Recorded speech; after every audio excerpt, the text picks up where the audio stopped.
Say maybe 19 years ago, when I was doing my PhD in the UK, I lived 6 years in the UK. I was studying PhD in comparative religions in Birmingham, UK. So during the 6 years, I lived in an area where the majority around me, they were from Pakistan, especially from Kashmir. So the masjid was full of Kashmiri brothers. All of them, they used to wear the Kashmiri or Pakistani or Afghani, something similar to Afghani. I was maybe the only one exactly wearing like this. So they knew me that I'm from Jordan. The people of the masjid, they realized that I'm from Jordan, and I became a friend of them because they were next to my house, exactly. So once it seems another Pakistani or Indian brother who's a British citizen came to this masjid, and he was not aware about my reality. So maybe he thought that I'm a Muslim convert. Okay? So it seems he asked about, okay, who's this guy? So when I finished the prayer, he came behind me and he asked me the following question. I want you just to imagine what happened between me and him in the street. Assalamu alaikum wa rahmatullahi. Brother, what do you do? I told him, I finished my master's degree in tafsir and blah, blah, blah, blah, blah, etc. Then he said, brother, with a cheerful face, with a happy attitude, he said, brother, can you read the book of Imam Azam? Imam Azam, in their accent, Al-Imam Al-A'zam, Abu Hanifa, which means he's asking me, can you read the book of Fiqh Hanafi? This is his question. But in his way, he said that, can you read the book of Imam Azam, Al-Imam Al-A'zam? I said, yes, brother. Look now. I thought he wanted just to make sure that I am, quote unquote, expert in this, or I have access, and he want to ask me about something inside the Hanafi method. So I'm waiting for the question. I said, yes, brother. I said, brother, can you read the book of Imam Shafi'i? I said, yes, brother. Which means, can you read the Fiqh Shafi'i? Yes. Brother, can you read the Tafsir of Imam Tabari? Yes, brother. I'm waiting for the question. Is it fiqh? Is it tafsir? I don't know yet still. So I'm waiting. He needs something. When I ask you this, excuse me, are you an expert in computer?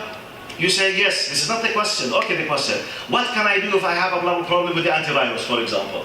So I'm still waiting for the question. Brother, can you read the tafsir? Can you read? So he asked me about 7, 8, 10 books. Maybe the nearest of them to me 800 years. Most of them 1,000, Abu Hanifa, Shafi'i, Tabari, most of them in the first stages. So I was like, yes. In my mind I said, subhanAllah, but what is the question? Why you ask me? When I finished saying yes, he just looks at me in a way, there was an attitude in his face, then he left me. Just, the discussion is finished by the way. خلاص. Wallahi, do you believe? Wallahi, this is the end of the story. Let's talk about the wisdom behind the story. You know what happened between me and him? He was looking at me in a way, in our Arabic language, in Arabic language we say, أموت وأكون مكانك. I'm ready to die, but to be in your place. You have Arabic language, you can open any book about Islam, you read, you have full access to read these treasures. Wow, niyarak. How lucky you are. This is the attitude. Which means, brother, can you read? Yes. And normally I'm answering because it's very simple for me. I was born in Jordan. I'm an Arab. This is my language. And I'm an expert in this. So I'm not feeling about anything exceptional. For him, especially, Pakistani brothers, they are ready to pay everything in their lives for the Quran, for Arabic language. MashaAllah, Allah bless them with this. And by the way, I traveled 280 cities on 26 countries and 5 continents. The first nation on earth in building mosques and masajid on earth are the Pakistani people. Number 1 on earth. I witnessed this by my eyes. So subhanAllah, they are highly interested in this. Arabic language, Quran, tahfidh, something. It's very important for them. So he was looking at me in a way, wow, you just open and read and that's it. You understand? Which includes by default as well. You read the Quran, you understand what Allah says. He says, wow, I wish I were you. I wish. What is the message? The message, first of all, for the Arabs now. Now Arabs, you have a message. Do you know what is the jewel and the treasure that Allah has given you without paying anything, and the accountability in the day of judgment for the fact that you just open and read and you understand? While others of millions, Arabs, they are minority now, about 300 millions out, and half of them they don't speak Arabic, and the other half they don't understand Arabic. So basically, but still Allah has given us the Arabic language, which means if you want just to read, you have no problem of accessibility just to go and understand. Others, they pay, wallahi. I saw some Indian and Pakistani brothers in the UK. Sometimes they spend 5 years of their life. They pay money, keep studying just after 5 years to say, Alhamdulillah Rabbil Alameen, just to read the fact, or Alhamdulillah Rabbil Alameen. He can't. You are by birth, you've given this bless. So there's accountability for this. In what you are wasting your time with regard to the knowledge of Allah. This is message for Arabs. Let's come to the non-Arabs now. With the Arabs now. Let's make analogy, qiyas now. This feeling of this Pakistani brother towards me, because I have Arabic language, full access to the will of Allah, I just go and read, I understand. This is the same, should be applicable on you Muslims with regard non-Muslims, in terms of you have the full access to the will of Allah as the only nation on earth. Others, they don't know Allah. Others, they have no idea about the will of Allah. You have.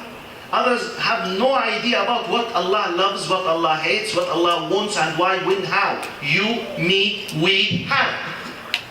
True or false? So, but they don't realize. Maybe they have no idea, but you and me realize we are blessed by Allah subhanahu wa ta'ala. So this has consequence, I mean accountability. It's not just, as we say in Arabic language, it's not because of the beauty of your black eyes or blue eyes. No. It's Allah has favored us, which means it has what?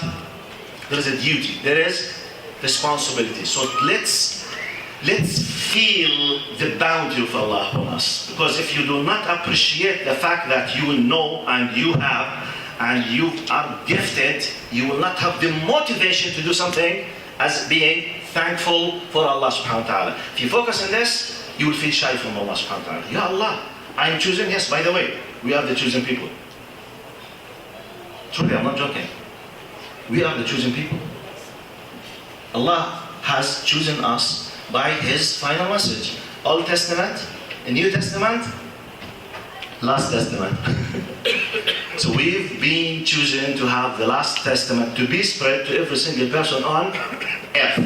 So please rethink about this again, and let this be a reason to give energy for all of us, inshallah, how to look again to the knowledge of Allah, to the knowledge of the Quran, to the knowledge of Islam, to the attitude from spreading Islam, inshallah. Jazakumullah khair. We see you, inshallah, after half an hour. Assalamu alaikum.